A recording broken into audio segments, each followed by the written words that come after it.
deixa eu mudar de assunto, eu quero a sua atenção máxima aqui na tela do Balanço agora, porque hoje a gente vai falar de um dos casos de polícia que teve uma grande repercussão aqui na cidade, no Amazonas como um todo. O caso Delmo, um suspeito de assassinato que acabou se tornando vítima da fúria de taxistas. Esse crime aconteceu na década de 50, mas até hoje ele é muito comentado e sempre lembrado. Inclusive na faculdade mesmo, eu tive que estudar esse caso. Em determinada matéria, a gente falou muito sobre o caso Delmo. Só que para falar mais detalhes desse caso, a gente vai receber aqui no estúdio o jornalista, empresário e escritor Durango Duarte, que está lançando o segundo livro sobre esse caso. Durango, bem-vindo ao Balanço Geral, viu? Eu que tenho a agradecer a você. Uma honra ter você aqui com a gente. Agradecer a direção da casa, ao Jabô, que esteve semana passada lá no meu escritório e gentilmente me convidou para estar aqui. Muito bem. Que bacana. Durango, rapidinho, antes da gente começar... Não sabia que tu era estudante de Direito, formado, né? Eu fiz Direito período antes de começar no jornalismo, Eu até brinco que é o seguinte, é o caso que mais anos passou naqueles júris simulados que a Faculdade de Direito faz. Sim. Durante a década de 60, 70, os professores da Faculdade de Direito, e só tinha Faculdade de Direito em 52, quando aconteceu o caso, né, que se desdobrou em várias situações, era usado como a referência. Ou seja, você fazia o júri simulado baseado nos autos do processo, por isso que é o subtítulo do livro. Legal. E era um fato que mexia com a sociedade, porque mexeu com pessoas importantes. E aí eu estou aqui à disposição para colocar algumas informações. O livro é um livro robusto. Deixa eu dar uma olhadinha nele aqui, Durango, licença. Eu queria até deixar, porque estou reparando que estão passando as imagens do fundo que eu compartilhei, né? Olha só, gente, olha só o livro, que bacana. Então me perguntou aqui nos bastidores sobre... Eu estou com a última foto do Delmo vivo com o chamado Pentateuco, que era o soro da verdade. Entretanto, é verdade, tem esse detalhe da história. Vamos dar o detalhe aqui na 3, rapidinho, só que na realidade isso não funcionava, né? O soro da verdade, era para obrigar ele a contar tudo. Mas isso não existia, não funcionava, né? Porque o Delmo tinha o seguinte, de manhã ele dava um depoimento, à tarde ele dava outro depoimento, ou seja, ele fazia contradições. Certo. E aí é o seguinte, foi nesse dia, é a última foto dele vivo, mas só para fazer a contextualização. O Delmo é um jovem de 18 anos, de uma família de classe média. O pai era dono de uma serraria. Ele já tinha passado por outros locais, estudando no Rio de Janeiro, Recife, e veio para Manaus. Então, mas ele era um boêmio. Boêmio, saía à noite, bebia, pra farra, jogo e tal. O Delmo, junto com 2 comparsas que vão aparecer na história, resolvem... estavam precisando de dinheiro para pagar bebida, pagar dívida, não sei o que e tal, para fazer as farras deles. Pegam um táxi, Manaus tinha 2 garagens, garagem era o nome que se usava para ponto de táxi, e não era taxista, era chofer. Chofer, né? E aí o que acontece? 1952, né, gente? Manaus tinha 140 mil habitantes, Manaus não tinha uma rua asfaltada. Era uma outra Manaus, né? Manaus não tinha rua asfaltada. As ruas asfaltadas foram só quando o Gilberto foi prefeito de Manaus, anos depois. E aí o que acontece? Eles saem e decidem assaltar a serraria do pai dele. Do pai do Delmo? Do pai do Delmo, Olha que morava história, ali na Miranda Leão, perto da Faculdade de Direito. Muito e era bem. Uma família tradicional? Tinha negócio, madeireira e tal. Muito bem. Aí o vigia, que tem a segurança, reconheceu o filho do proprietário e ele disse, olha, eu vou me pegar uns negócios que meu pai pediu, achou estranho, mas autorizou. Na saída, eles pegam um revólver que está na mesa do escritório e algum recurso lá que quase não tinha dinheiro, uma frustração e tal. Na saída, com uma chave de fenda inglesa, eles agridem o vigia, com medo do vigia delatar, aquela coisa que estava com a arma, e o vigia desmaia com a pancada, começa a sangrar e eles, em pânico, acham que mataram o vigia. Aí eles, em questão de segundos, eles tomam a decisão de matar o taxista. Porque o taxista seria uma outra testemunha. Seria testemunha de um crime que eles acharam que tinham cometido. E muito bem. Aí, com o revólver que eles tinham retirado do local, mataram o taxista, tiraram o corpo do taxista, jogaram numa cerca, assim, uma coisa meio agressiva. Tudo ali no centro? Não, não, ali já onde é mais ou menos, porque tudo, Manaus era só o centro, esse que é o problema. Porque perto do São Raimundo. Aí o que acontece?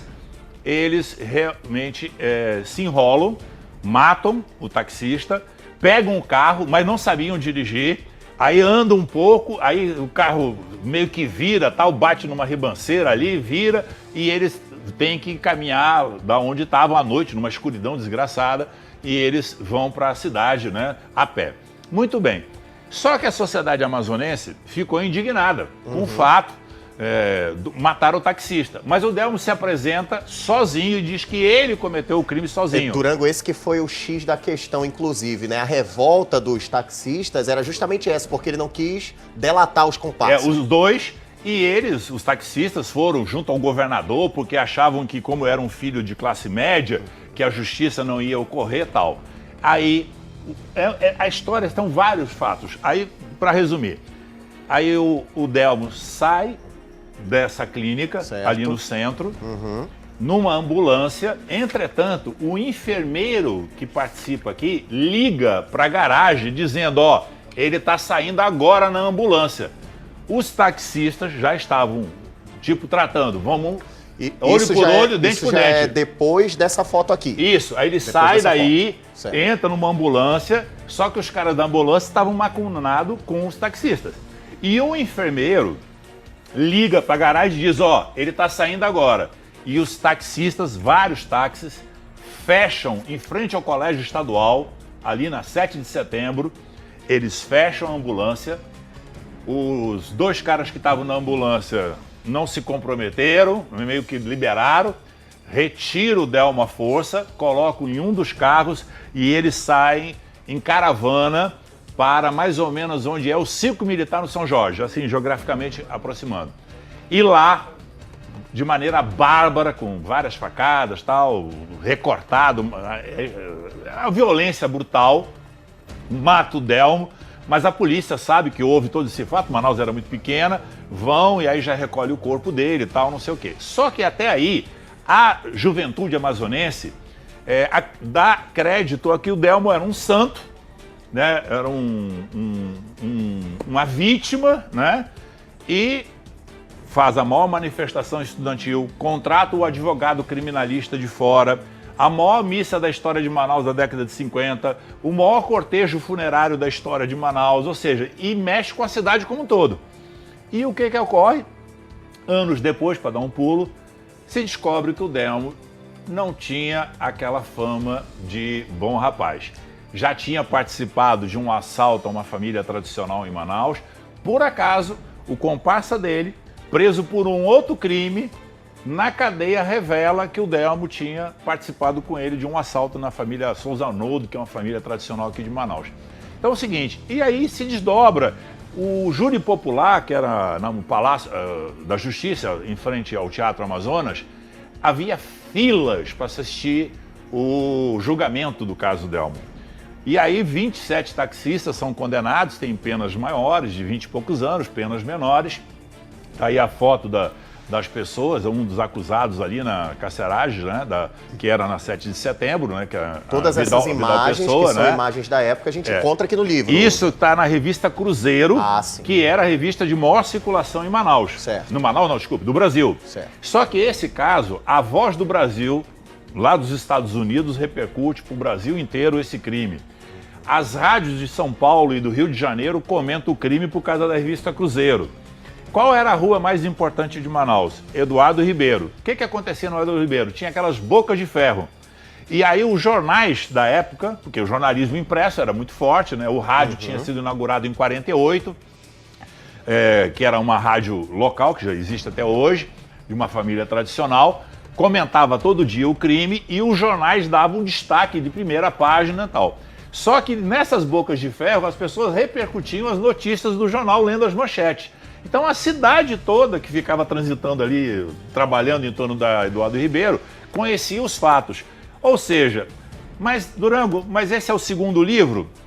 Mas o que aconteceu? Quando eu lancei o livro alguns anos atrás, eu me detive basicamente nas reportagens. E o meu amigo Simão Pessoa, que é um escritor, já tem mais de 30 trabalhos, fez um trabalho esplêndido no mesmo ano. Só que ele não conseguiu recursos, lamentavelmente, para publicar o livro dele. Mas o livro dele era baseado no processo, que ele conseguiu a cópia, que eu não tive acesso. Entendi. E aí esse ano ele me propôs para a gente juntar um pouco do meu trabalho e a espinha dorsal dele. E aí a gente juntou, criou um livro de 520 páginas que nós vamos lançar amanhã, para ser, não vou tomar o tempo aqui, lá no Lúcio Almeida, no Mirante. No Mirante, ali no centro, né? Atrás e aí, da antiga como prefeitura. é que vai ser lá, Durango? É um evento aberto ao público? Aberto ao público, vai lá, tal, se não quiser comprar porque não tem recurso, mas quiser participar lá do evento. O livro vai custar R$130, vai ser às 19 horas amanhã. Estará eu e o Simão lá numa noite de autógrafo, que é tradicional. Mas se alguém quiser adquirir o livro aqui em Manaus ou fora de Manaus, é muito simples. Vá no site do Instituto Durango Duarte, que é um instituto que eu tenho, cultural com o meu nome. Então o site é www.idd, né? Instituto Durango Duarte, idd.org, de organização, org.br. Você vai lá na loja virtual, compra o livro, paga de várias formas, cartão de crédito, PayPal, e vamos lá, se o correio não prejudicar, 72 horas, 96 horas, se você for de Manaus, receberá o livro na sua casa. Em casa e está pronto para ler. E pronto para ler, uma história fantástica. Agora, Durango, deixa eu tirar uma dúvida contigo. Quem não leu o primeiro, por exemplo, vai ler o segundo, vai conseguir entender toda a história? Não, aí vai ficar impressionado, porque esse trabalho é muito superior. Mais detalhado. Mas muito mais, ele é riquíssimo. Perfeito. Durango, reforça pra gente, então, amanhã o evento de lançamento lá no Mirante Lúcio Almeida. Muita gente já conhece o Mirante porque gosta muito de ver o pôr do sol lá, e né? O riozão, O riozão, bonito, uma cena realmente bonita. Então é ali no centro, no final, ali perto da capitania, da Estação Naval, né? Que é a Ilha de São Vicente, né? É um local seguro, porque tem policiamento ali, você pode deixar seu carro, não vai ser assaltado, porque eu já fui várias vezes lá. 19 horas até as 21 horas, a gente vai estar lá autografando. Você não precisa levar dinheiro, pode pagar em cartão de crédito, tudinho, não tem problema nenhum.